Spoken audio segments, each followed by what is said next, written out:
Welcome to TSAT. This is Eshwar Kumar. So ఈ వీడియోలో మనం తెలంగాణకు సంబంధించినటువంటి అంశాలను ఏప్రిల్ 2025 సంబంధించిన కరెంట్ అఫైర్స్ని ప్రతి అంశాన్ని కూడా ఈ వీడియోలో మనం డిస్కస్ చేద్దాం.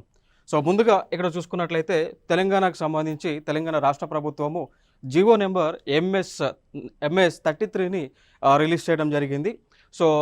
లా డిపార్ట్మెంట్ వారు 14th April 2025 అంబేద్కర్ జయంతి పురస్కరించుకొని ఈ జివోని రిలీజ్ చేయడం జరిగింది.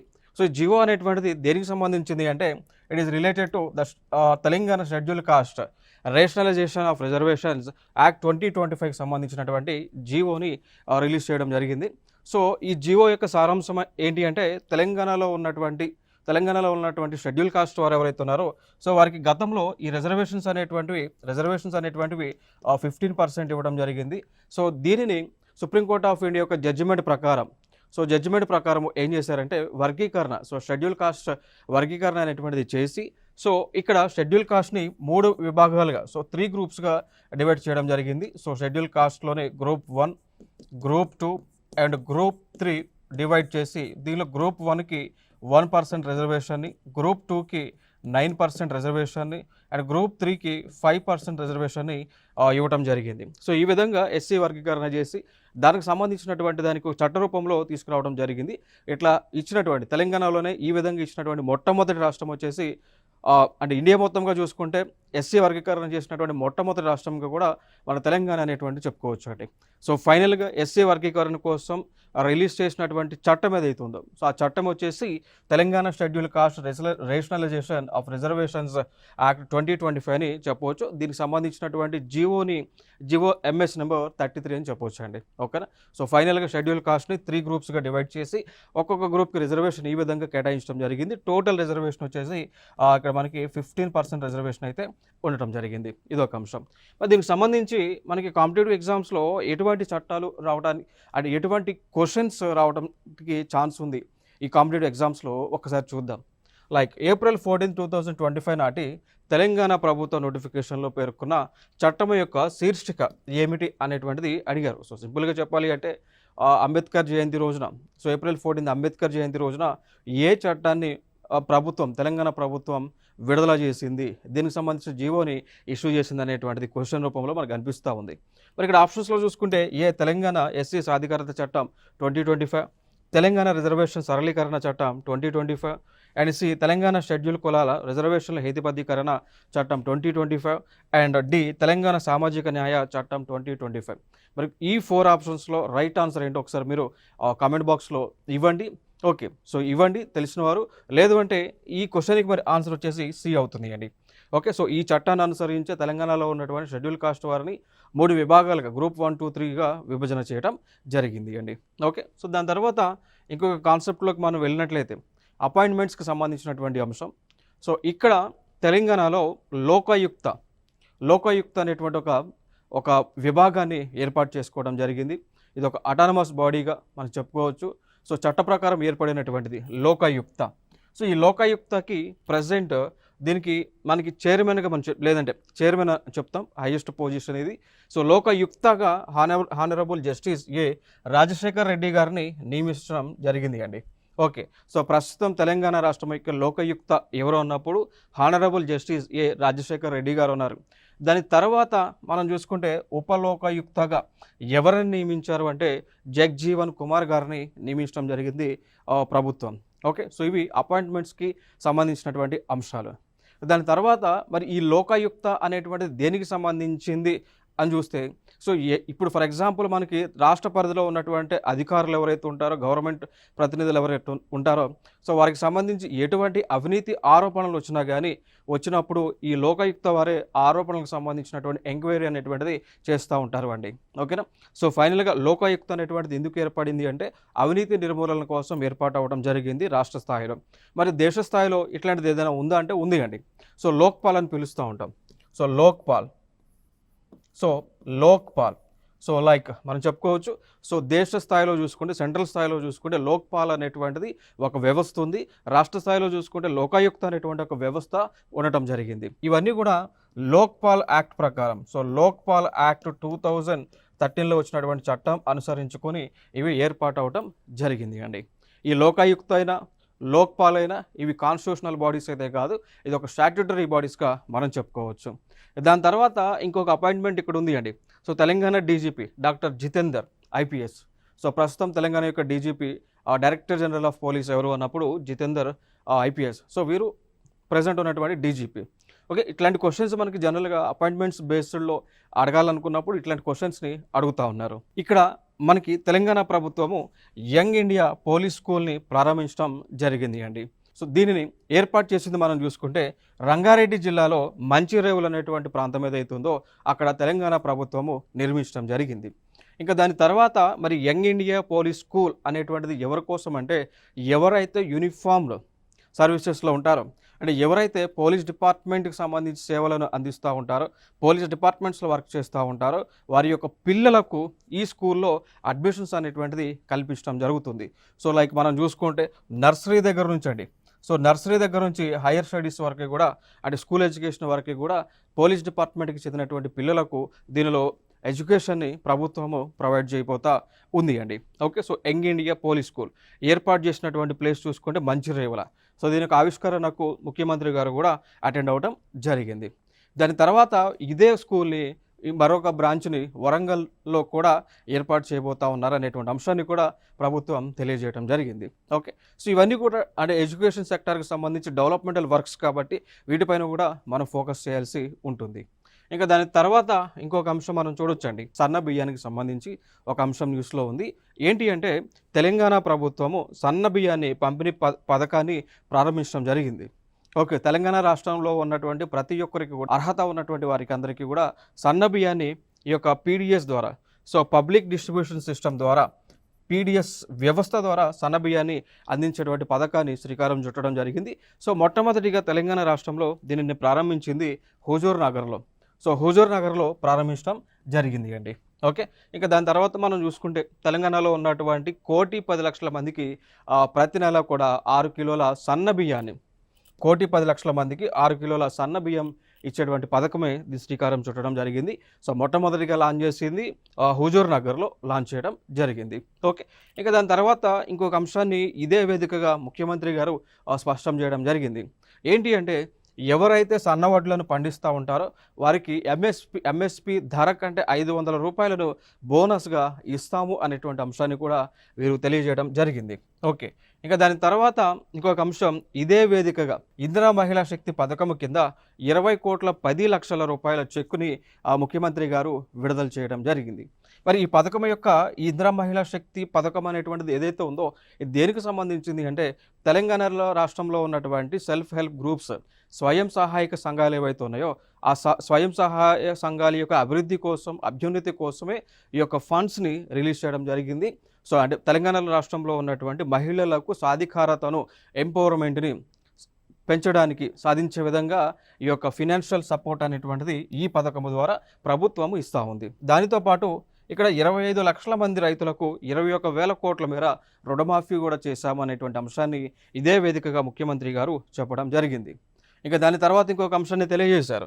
రైతు భరోసా కింద వ్యవసాయదారులకు, ఎవరైతే వ్యవసాయం చేస్తారో వారికి పెట్టుబడి రూపంలో గతంలో 10,000 రూపాయలు ఇచ్చేవాళ్ళు ఇప్పుడు 12,000 రూపాయలకు పెంచామనేటువంటి అంశాన్ని కూడా మనకి ఇదే వేదికగా తెలియజేయడం జరిగింది.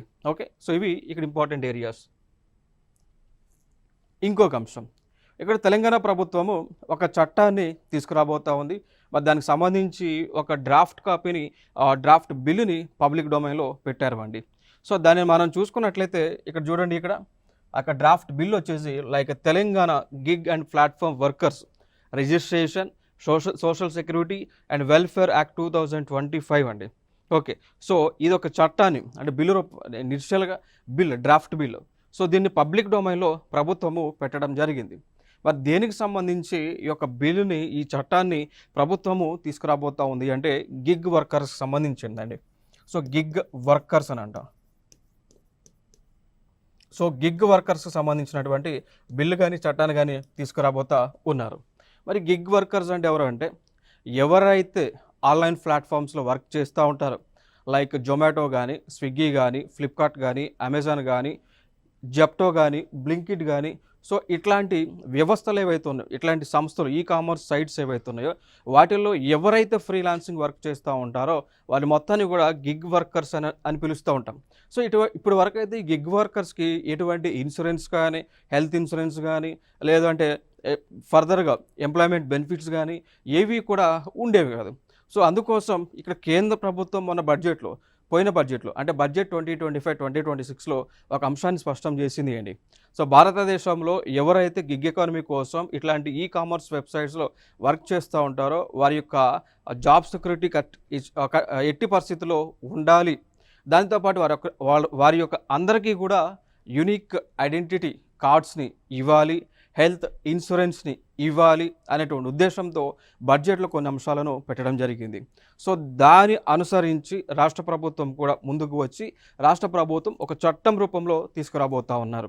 సో ఫైనల్గా ఇక్కడ ఈ చట్టం యొక్క ఆబ్జెక్టివ్ ఏంటి అంటే తెలంగాణలో ఉన్నటువంటి గిగ్ వర్కర్స్ ఎవరైతే ఉన్నారో వారికి యూనిక్ ఐడెంటిటీ కార్డ్స్ అండి, ఓకేనా. సో ప్రత్యేక గుర్తింపు కార్డులను ఇచ్చి వారి యొక్క ఎంప్లాయ్మెంట్ని రిజిస్ట్రేషన్ చేసి వారికి అందాల్సినటువంటి హెల్త్ బెనిఫిట్స్ కానీ, హెల్త్కి సంబంధించి హెల్త్ ఇన్సూరెన్స్ బెనిఫిట్స్ కానీ, మెడికల్ క్లెయిమ్స్ కానీ, దాని తర్వాత సంక్షేమ కార్యక్రమాలు కానీ, వారికి ఏదైనా ఇష్యూస్ వస్తే రిజాల్వ్ చేయడానికి కానీ, దాంతోపాటు సేఫ్టీ ప్రికాషన్స్ తీసుకునేదానికి హెల్ప్ చేయడానికి ఇవన్నీ కూడా ఉపయోగపడాలనేటువంటి ఉద్దేశంతో దీన్ని తీసుకురావడం జరిగింది.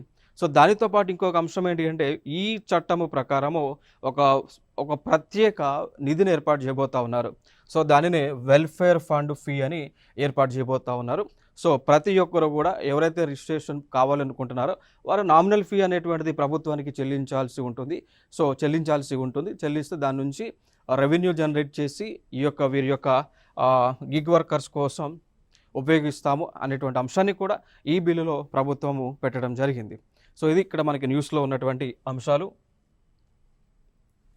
ఇంకొక అంశం మనం చూద్దాం. సో ల్యాండ్కి సంబంధించి, భూమికి సంబంధించి ఆ ప్రభుత్వము ఒక చట్టాన్ని ఇంప్లిమెంట్ చేస్తూ ఉన్నారు. సో దానినే మనం అంటాము the Telangana Bhubharati record of rights in land act 2025 దీన్ని అమలు చేస్తూ ఉన్నారండి.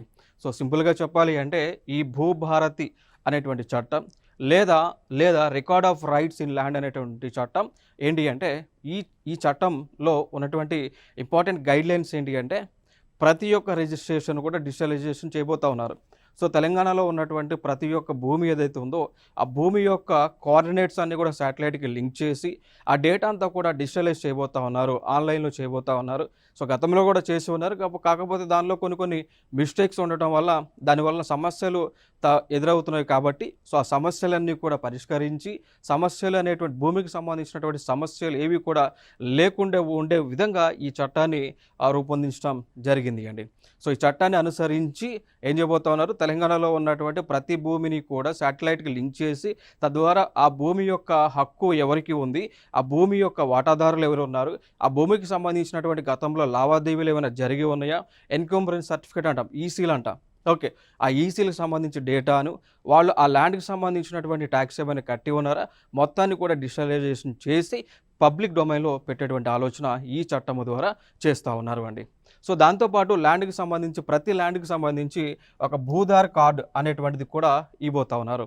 ఇప్పుడు ఒక మనిషికి సంబంధించి మనకు ఆధార్ కార్డు అనేటువంటిది ఏ విధంగా ఉందో ఆధార్ కార్డులో ఆ మనిషి యొక్క పూర్తి ఇన్ఫర్మేషన్ బయోమెట్రిక్స్ దగ్గర నుంచి ఐరిస్ కళ్ళు సంబంధించిన ఇన్ఫర్మేషన్ సంబంధించి ఫింగర్ ప్రింట్ సంబంధించి ఏదైతే ఇన్ఫర్మేషన్ ఆధార్ కార్డులో ఉంటుందో ప్రతి ఒక్క మనిషికి సంబంధించి అదేవిధంగా తెలంగాణలో ఉన్నటువంటి ల్యాండ్ యొక్క ఇన్ఫర్మేషన్ అంతా కూడా ఈ భూధార్ కార్డులో ఉండే విధంగా జాగ్రత్తలు తీసుకుంటే కార్డ్స్ని ఇష్యూ చేసేటువంటి ఆలోచన ప్రభుత్వము చేస్తూ ఉంది. ఇంకా దాని తర్వాత ఇంకొక అంశం ఏంటి అంటే దీనికి సంబంధించి ఒక వెబ్సైట్ని లాంచ్ చేశారు. దాన్ని భూభారతి పోర్టల్ అని చెప్తా ఉన్నాం. సో దీన్ని పైలట్ ప్రాజెక్టుగా తెలంగాణ రాష్ట్రంలో ఒక 4 జిల్లాలను ఎంపిక చేసి ఆ 4 జిల్లాలలో 4 మండలాలను సెలెక్ట్ చేసి వాటిలో ఈ భూభారతి పోర్టల్కి సంబంధించినటువంటి ఇన్ఫర్మేషన్ అంతా కూడా దాంట్లో డేటాలో ఆ ఇన్ఫర్మేషన్ అంతా కూడా దీనిలో అప్డేట్ చేసి పైలట్ ప్రాజెక్టు కింద ఈ ప్రాంతాల్లో లాంచ్ చేయడం జరిగింది. సో ఇంకా ఫర్దర్గా రాబోయేటువంటి కాలంలో తెలంగాణ రాష్ట్రానికి సంబంధించినటువంటి పూర్తి సమాచారం అంతా కూడా ఈ భూభారతి పోర్టల్లో లభ్యమం అవబోతూ ఉంది. దానికి సంబంధించి కార్యాచరణ అంతా కూడా ప్రభుత్వము చేస్తూ ఉంది. సో దానిలో భాగంగా మనం చూసుకున్నా కానీ దీనికి సంబంధించినటువంటి ఎంప్లాయీస్కి సంబంధించి నోటిఫికేషన్ కూడా ప్రభుత్వము ఇవ్వబోతూ ఉంది. సో డ్రాఫ్ట్ ఇన్ఫర్మేషన్ అయితే ఆల్రెడీ ఇచ్చున్నారు, పబ్లిక్ డొమైన్లో పెట్టారు. సో దానికి సంబంధించి అఫీషియల్ నోటిఫికేషన్ అదంతా కూడా ఇవ్వబోతూ ఉన్నారు. అంటే లైక్ ఈ భూభారతి పోర్టల్కి సంబంధించి, భూధార్ కార్డుకి సంబంధించి ఆ గ్రామాల్లో ఉన్నటువంటి ల్యాండ్ సంబంధించినటువంటి అంశాలన్నీ కూడా అంటే ఆ అంశాలకు సంబంధించి ఒక అధికారి ఉండాలనేటువంటి ఉద్దేశంతో జీపీఓ, గ్రామ పాలన ఆఫీసర్స్ అనేటువంటి కాన్సెప్ట్ని కూడా ప్రభుత్వము తీసుకురావడం జరిగింది. ఓకే, నెక్స్ట్ ఇంకొక అంశం, Telangana government declares heat wave as state specific disaster. ఓకేనా. సో సింపుల్గా నేను చెప్పాలి అంటే హీట్ వేవ్ అంటే లైక్ వడగాల్పులు అంటాం.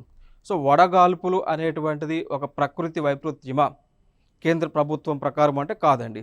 ఓకే, సో గతంలో ఉండేది హీట్ వేవ్ అనేటువంటిది ఒక డిజాస్టర్గా గతంలో కేంద్ర ప్రభుత్వం గుర్తించింది. Like as per the NDMA act, NDMA, so national disaster management act 2005 ప్రకారము కేంద్ర ప్రభుత్వము హీట్ వేవ్ అనేటువంటిది ఒక డిజాస్టర్గా పరిగణించింది. దాని తర్వాత ఏం చేశారు అంటే ఈ ఎన్డిఎంఏ యాక్ట్ 2005 నుంచి హీట్ వేవ్ అనేటువంటిది ఒక డిజాస్టర్ కాదు అని వారు చెప్పడం జరిగింది. చెప్పిన తర్వాత తెలంగాణ ప్రభుత్వం ఒక అడుగు ముందుకు వేసి హీట్ వేవ్ అనేటువంటిది డిజాస్టర్, సో డిజాస్టర్గా మేము పరిగణిస్తున్నాము అని దానికి సంబంధించినటువంటి డెసిషన్ని తీసుకోవడం జరిగింది అండి. సో ఎవరైతే తెలంగాణలో హీట్ వేవ్ వలన, వడగాల్పుల వలన మరణించినటువంటి వారికి ఆ కుటుంబానికి 4 లక్షల రూపాయల ఎక్స్గ్రేషన్ ఇస్తామనేటువంటిది కూడా మంజూరు చేయడం జరిగింది. సో తెలంగాణ రాష్ట్రంలో ఎవరైనా కానీ ఈ వడగాల్పుల వల్ల, హీట్ వేవ్స్ వలన మరణిస్తే వారికి 4 lakhs రూపీస్ తెలంగాణ ప్రభుత్వము ఎక్స్గ్రేషన్ రూపంలో ఇవ్వబోతూ ఉంది. ఓకే, సో ఇది ఇంపార్టెంట్ ఇన్ఫర్మేషన్, ఎవరైనా ఫ్రెండ్స్ ఉంటే షేర్ చేయవచ్చు. ఓకే, నెక్స్ట్ దాని తర్వాత అసలు వడగాల్పులు అనేటువంటివి ఎప్పుడు వస్తాయి, ఎప్పుడు ఆ వడగాల్పు అనేటువంటిది డెసిగ్నేట్ చేస్తారు అంటే ఒక ప్రాంతంలో సాధారణంగా ఉండేటువంటి ఉష్ణోగ్రతలు ఏవైతే ఉన్నాయో ఆ ఉష్ణోగ్రతలలో కనుక టెంపరేచర్స్ అనేటువంటివి 5 to 6 degrees పెరిగితే, సగటు ఉష్ణోగ్రత ఫర్ ఎగ్జాంపుల్ 27 degrees ఉందనుకోండి. ఇప్పుడు ఒక ప్రాంతంలో ఉష్ణోగ్రతలు సాధారణంగా 27 degrees ఉన్నాయి అనుకోండి. ఆ 27 degrees ఉన్నటువంటిది ఒక యావరేజ్గా తీసుకొని 5 to 6 degrees, 5 నుంచి 6 degrees ఉష్ణోగ్రతలు కనుక పెరిగితే అప్పుడు ఆ ప్రాంతంలో హీట్ వేవ్ ఉంది అని డిక్లేర్ చేస్తారు. అర్థమైందా? సో ఒకవేళ ఒక ప్రాంతంలో టెంపరేచర్ సాధారణంగా 42 degrees Celsius ఉంటుంది అనుకోండి యావరేజ్గా నార్మల్ టైంలో, ఒకవేళ కొన్ని సందర్భాలలో ఇక్కడ 4 to 5 degrees టెంపరేచర్ కనుక ఇంక్రీజ్ అయితే అప్పుడు ఆ ప్లేస్లో హీట్ వేవ్ ఉంది అని డిక్లేర్ చేస్తారు అండి. సో చేసిన తర్వాత ఎవరైనా మరణిస్తే కనుక ఆ 4 lakhs రూపీస్ని ఇస్తారు. అంటే మరణించిన తర్వాత వారిని తీసుకోరు కదా, వాళ్ళ ఫ్యామిలీ మెంబర్స్కి ఎవరైతే నామినల్ ఉంటారో వాళ్ళకి ఇవ్వటం జరుగుతుంది. ఓకేనా. సో ఇదొక ఇంపార్టెంట్ డెసిషన్ ప్రభుత్వం తీసుకురావడం జరిగింది. సో గతంలో కూడా ఉండేది, గతంలో ఆపద్బంధు అనేటువంటి స్కీమ్ ద్వారా ఇచ్చేవాళ్ళు. సో అది ఎప్పుడు 50,000 రూపీస్ ఉండేది, అప్పుడు 50,000 ఉండేది, దాన్ని పెంచి 4 lakhs ఇప్పుడు ఇస్తూ ఉన్నారు. నెక్స్ట్ ఇంకొక అంశం మనం చూద్దాం. తెలంగాణ ప్రభుత్వము ఒక చట్టాన్ని తీసుకురాబోతూ ఉంది. ఆర్గన్స్కి సంబంధించి, అవయవాలు దానం సంబంధించి ఒక చట్టాన్ని. సో ఇక్కడ మనం చూస్తే Telangana transplantation of human organs repeal bill 2025. So దీన్ని అసెంబ్లీలో మనకి ప్రవేశపెట్టడం జరిగింది. ప్రవేశపెట్టిన తర్వాత అపోజిషన్ పార్టీస్ కూడా సపోర్ట్ చేయడం జరిగింది. ఓకేనా. సో ఈ bill Telangana transplantation of human organs repeal bill 2025. So ఈ చట్టాన్ని తీసుకొచ్చి దీనిలో అంటే అంతకుముందు ఉన్న చట్టంలో కొన్ని మార్పులను చేయబోతూ ఉన్నారు. ఓకేనా. సో మార్పులు ఏంటి అంటే చూడండి, ఎవరైతే అక్రమంగా అవయవాలు వ్యాపారం చేస్తారో, అవయవాలు రవాణా చేస్తారో వారికి ఫైన్ అనేటువంటిది 1 కోటి రూపాయలకు పెంచారు అండి. గతంలో ఉన్న చట్టము ప్రకారం ఏంటి అంటే ఎవరైతే అక్రమ మార్గాల్లో అవయవాలను ఎగుమతి చేస్తూ ఉంటారో, వ్యాపారం చేస్తూ ఉంటారో, గతంలో 5,000 రూపీస్కి ఫైన్గా వేసేవాళ్ళు. జైలేమో కేవలం 3 సంవత్సరాలు మాత్రమే వేసేవాళ్ళు. ఇప్పుడు కనుక ఈ చట్టాన్ని అనుసరించి కనుక ఎవరైనా దొరికితే, అవయవాలను అక్రమ రవాణా చేయటంలో దొరికితే కనుక వారికి ఫైన్ని 1 crore రూపీస్ని వేయబోతూ ఉన్నారు. జైలు వచ్చేసి 10 years వరకు వేయబోతూ ఉన్నారు అనేటువంటిది ఈ చట్టం ద్వారా మనకి తెలియవస్తూ ఉంది. అయితే కాకపోతే ఇక్కడ ఈ అవయవాలు దానాలు ఎవరు చేయాలి అంటే అంటే అంటే ఇక్కడ మనం చూడొచ్చు ఇక్కడ. ఓకే. సో అవయవాలు దానాలు చేయాలి అనుకుంటే ఒక ఫ్యామిలీలో ఈవెన్ ఫ్యామిలీలో ఉన్న పెద్దవాళ్ళు గ్రాండ్ పేరెంట్స్ అయినా డొనేట్ చేయొచ్చు అండి. అర్థమైందా? ఒక ఫ్యామిలీలో ఉన్నటువంటి వాళ్ళలో ఆ ఫ్యామిలీలో ఉన్నటువంటి ఎవరైనా లేదా ఇంక్లూడింగ్ గ్రాండ్ పేరెంట్స్ అయినా అంటే తాతలో, మామలో, నాయనమ్మలో వీరెవరైనా కానీ, జేజమ్మలో వీళ్ళెవరైనా కానీ ఆర్గన్స్ ఆ ఫ్యామిలీ మెంబర్స్లోకి డొనేట్ చేయటము అది చట్ట ప్రకారము వ్యాలిడ్. ఓకే. లీగల్ అన్నట్టు. సో అవయవాలు దానం చేయనున్న గ్రాండ్ పేరెంట్స్. ఇక దాని తర్వాత గతంలో ఏదైనా వ్యక్తి బ్రెయిన్ డెడ్ అని చెప్పాలి అంటే గతంలో చెప్పడానికి ఎవరు మాత్రమే చెప్పడానికి పర్మిషన్ ఉండేది అంటే ఓన్లీ న్యూరో సర్జన్స్ కానీ న్యూరో ఫిజిషియన్స్ మాత్రమే ఒక వ్యక్తి బ్రెయిన్ డెడ్ అయ్యాడు అని చెప్పడానికి వీలుండేది. సో ఇప్పుడు తీసుకొచ్చినటువంటి చట్ట ప్రకారం ఏంటి అంటే వైద్యులు, డాక్టర్స్, దాంతోపాటు సర్జన్స్, దాంతోపాటు ఇంటెన్సివిస్టులు, దాంతోపాటు మత్తుమందు నిపుణులు, సో అనెస్థీషియన్స్ అంటాం. సో వీరందరూ కూడా ఒక వ్యక్తి యొక్క బ్రెయిన్ డెడ్ అయిందని సర్టిఫై చేయొచ్చండి. సో దీని ద్వారా కలిగే బెనిఫిట్స్ ఏంటి అంటే సో ఎవరైనా కానీ ఒక వ్యక్తి చనిపోయాడు కాబట్టి తన యొక్క ఆర్గన్స్ని వేరే వాళ్ళకి డొనేట్ చేయడానికి పాసిబిలిటీ ఉంటుందని సర్టిఫై చేసి వీళ్ళు ఇవ్వచ్చు అనమాట. సో ఇది ఇప్పుడు చేంజెస్ తీసుకొచ్చారు.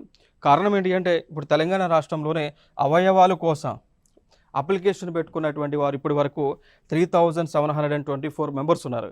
సో బాడీ పార్ట్స్ కావాలని అప్లికేషన్ పెట్టుకున్నటువంటి వారు ఇంత మంది వెయిటింగ్ లిస్ట్లో ఉన్నారు కాబట్టి సో వీరికి ఉపయోగపడాలనేటువంటి ఉద్దేశంతో ఈ చట్టాలను తెలంగాణ ప్రభుత్వం తీసుకురావడం జరిగింది. ఇంకొక అంశాన్ని మనం చూద్దాం. ఇక్కడ గ్లోబల్ భారత్ సమ్మిట్కు తెలంగాణ ఆతిథ్యం ఇవ్వడం జరిగింది. సో ఇక్కడ భారత సమ్మిట్ని తెలంగాణ ప్రభుత్వము నిర్వహించడం జరిగింది. సో హైదరాబాద్లోనే జరిగింది. సో హైదరాబాద్లో HICC ఏదైతే ఉందో సో అక్కడ ఏప్రిల్ 25th, 26th మధ్య 2 days జరగక సో రాహుల్ గాంధీ గారు ఇట్లాంటి వీరందరూ కూడా అటెండ్ అవ్వడం జరిగింది. సో వారితో పాటు కాకుండా ఇన్వెస్టర్స్ అండి. సో ఇన్వెస్టర్స్ పెట్టుబడి పెట్టడానికి తెలంగాణ రాష్ట్రంలో పెట్టుబడి పెట్టడానికి దాదాపు 100 దేశాల నుంచి 450 మంది ప్రతినిధులు హాజరవడం జరిగింది. సో ఫైనల్గా భారత సమిట్ మనకి తెలంగాణ రాష్ట్రంలో హైదరాబాద్ వేదికగా జరగగా దీనిలో 100 దేశాలకు చెందినటువంటి 450 మంది ప్రతినిధులు హాజరయ్యి పెట్టుబడులు పెట్టడానికి ముందుకు రావడం జరిగింది అండి. ఓకే. సో అదొక అంశం.